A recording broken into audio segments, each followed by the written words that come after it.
I've seen hundreds of body and health transformations, and I'm talking some incredible, like some of the best before and after pictures you've ever seen. I've witnessed them, I've been a part of them, and I want to map out exactly what they go through.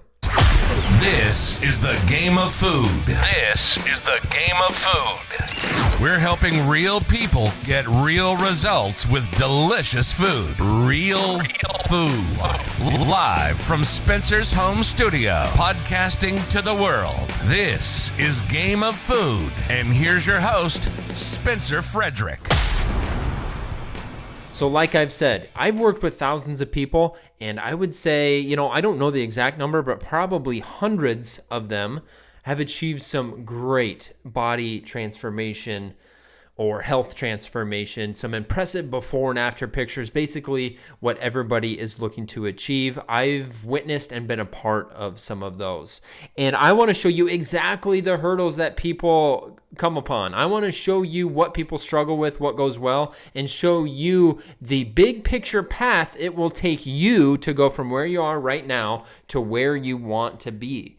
And really, it starts before somebody even signs up for a new program or starts on a health or fitness journey. Because the most important thing, and this should be obvious, is getting started. But that is the biggest hurdle for people, is getting started. There's so much fear around it, and there's laziness, and there's getting stuck in your normal routine, and you don't want to change. All of that stuff has to get out of the way. And unfortunately, sometimes for people to get started, there has to be some kind of pain. So sometimes people get started after they see a number on the scale that they wish they would never see. Sometimes it's, they purchase new clothes and they're so shocked that they're already tight and not fitting properly anymore. Or, your doctor says you have high blood pressure, your doctor says you have this, your doctor says you have all these scary things. Unfortunately, sometimes that is what it takes to push people over the edge. I don't want you to be that person. I want you to be someone that gets started, that realizes that the stars will never perfectly align, and now is as good a time as any, because you will be proud of yourself for starting if you reach your goal or come very close to your goal. And that's when my coaching starts, actually, is before somebody even signs up with me. When I was at the gyms or in my online programs now, it starts before somebody signs up, because I have to coach them to get started. No, don't worry about the money. It's an investment. No, don't worry about the carbs. We'll use flexible dieting. Don't worry about this or that. Let's just go. Let's get tough and let's go. And so, okay, person decides, yes, I want to start. The next phase is the motivated phase. And I kind of like the motivated phase, but I realize it can't last forever. And if you think that motivation lasts forever, you need to change your mindset around that. You need to be aware that you have to do it when you're not motivated. And so what I see for the first couple of weeks is somebody super excited, somebody is super motivated, and a lot of times they're a really good client. And I'm okay with the motivation because it makes them a really good client in the beginning. And I'm actually worried if somebody starts out with like low motivation, I'm like, oh boy, are they going to fizzle quickly? Because it is that motivation that gives us the spark that we need. I do think we need a spark of motivation, because the motivation sets us up to accept these new habits. Because when you're super motivated and I say, hey, I need you to sit less, go out and get some steps or whatever you need to do, get some cardio, you are way more willing to say yes. And then when you say yes, now maybe this can become a habit. But motivation fades. And over somebody's body transformation, these several body transformations I've seen, motivation always fades. But when motivation fades, you have to rely on these habits. You have to keep pressing play. You can't be one of these people that, when you're motivated and it's going well, you're doing it, and when you're no longer motivated, you quit. You will always be, working on the same problem that you want to achieve. Always. You will never solve it. Motivation fades, and so you have to rely on these habits. You have to rely on being disciplined, because it's not always fun. And that's what sets people apart from others that achieve everything they want with their health and body, is when it's not fun anymore, motivation is gone, are they still doing it? That's big. That's why I'm pausing right here, is because I think there's a lot of people that can do it when they're motivated, but I don't think there's a lot of people that can do it when it's boring, when they don't want to do it anymore. That's why there's not that many people that have the health and body that they want. Is one part that is they're not motivated anymore. Are they still going? So that's like whatever, phase 2. Phase 3, the strategy is different. The body transformations, the strategy they use, there's always different factors. So there are different ways of working out. There are different meal plans. There are different ways of doing things. I think a lot of you think that there is a cookie cutter, best ever meal plan for every single human and a cookie cutter workout program best for every single human. And you have to get that out of your mind now. The best plan is the one that you like. The best plan is the one that you can actually stick to. And that's what I've seen with all of these transformations I've seen is they did different things to get there. So if you're out there looking for like how did you do it? How did you do it? Your journey might be way different. You just have to start it, commit to it, and figure it out along the way. Figure it out. No journey is the same. Strategies are different. And that's what a good coach is trained to do if you sign up with a coach. It's like, this isn't going to be the same. If I have a single 22-year-old male who works 40 hours at a job, that's going to be way different than a 41-year-old mom with 3 kids, full-time work, stress this, stress that, and likes to travel. That's way different lifestyle. Those two people should be on different plans. Plateaus. Not getting the progress you want. Let me tell you this, and I want you to accept this more than anything. I've seen a lot of great transformations. Every single one of them plateaued. And I mean real plateaus, like a week or longer. And I mean multiple plateaus, all the way on their path to their ultimate body weight goal or health goal. Every single one of them, including me. But that's where you are tested. That's where you either show up and, like I said, you figure it out, you make adjustments so that you get around the plateau. Because that's where people really quit, is if they are putting in the work, they are doing it when they're not motivated, but they're not getting the short-term result that they expect.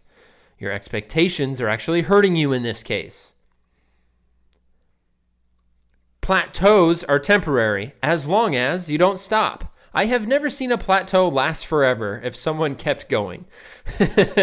Never ever has a plateau lasted 6 months as long as the person kept going. Plateaus are a part of it. The scale will not go down based off of effort. Let me say that again. The scale will not go down based on effort. It will go up for no reason. It will go down it'll jump down 3 pounds for no reason. You got to keep a cool mind about that too. You can't get too excited because it might pop up. You will plateau. This is where the tough and the weak are divided, in my opinion. Now, is it frustrating to eat perfect, work out all the time, hit your steps, supplements, do all these things perfect, and then you don't see progress for 1 week? Yeah, I don't like it either for my own health and fitness. But I don't stop because I know if I keep making little adjustments, little ones, not major ones, eventually I'll have progress every day again. If progress was that predictable, like you want it to be, the majority of people would be jacked out of their mind. It's hard. There are a lot of questions. There are plateaus. And that's why not everybody has the health and fitness. Now, at some point, after there is some success, let me give you an example. Somebody wants to lose 80 pounds, and they lose half of it, 40 pounds, which is awesome, right? That person probably looks a lot different. Losing 40 pounds, they're getting compliments from their family. Coworkers are saying, what are you doing? You look so good. You're getting all these compliments. You do feel better. You're back into maybe some clothes that you didn't think you'd get back into. You're sleeping better. Your mood is better. You're just happier. You really are. What can happen at this point is comfort. And the reason I'm stopping and talking about this is because I've seen it a lot on people's journeys. Is they get comfortable with their results.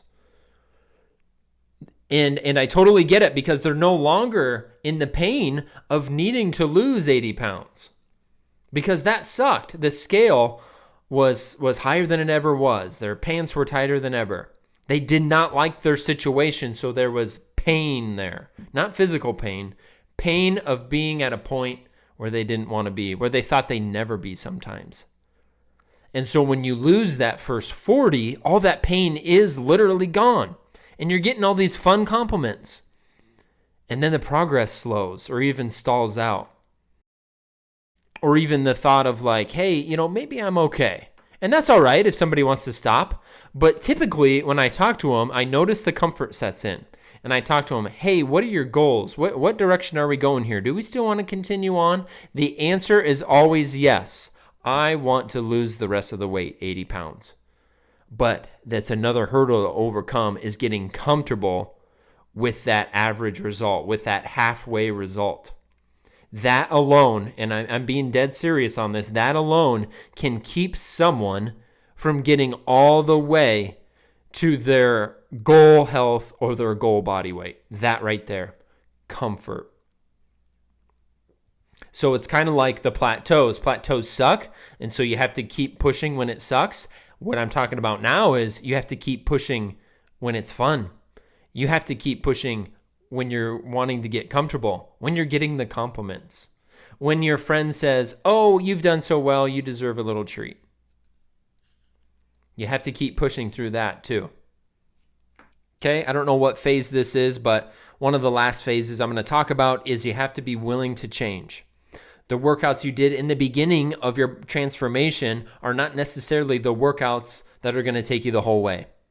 You might have to level up. You might have to get some heavier dumbbells. You might have to get a piece of equipment at home. You might have to join the gym. You might have to do all of these different things so that you continue to level up. Because if someone comes to me weighing 315 pounds, they're not working out, they're eating endless carbs, they're doing all these things that's hurting their health, I can literally twist one little thing, give them one tiny little nutrition rule, and they'll get results for like the first 3 weeks, which is great, right? Small changes can produce results.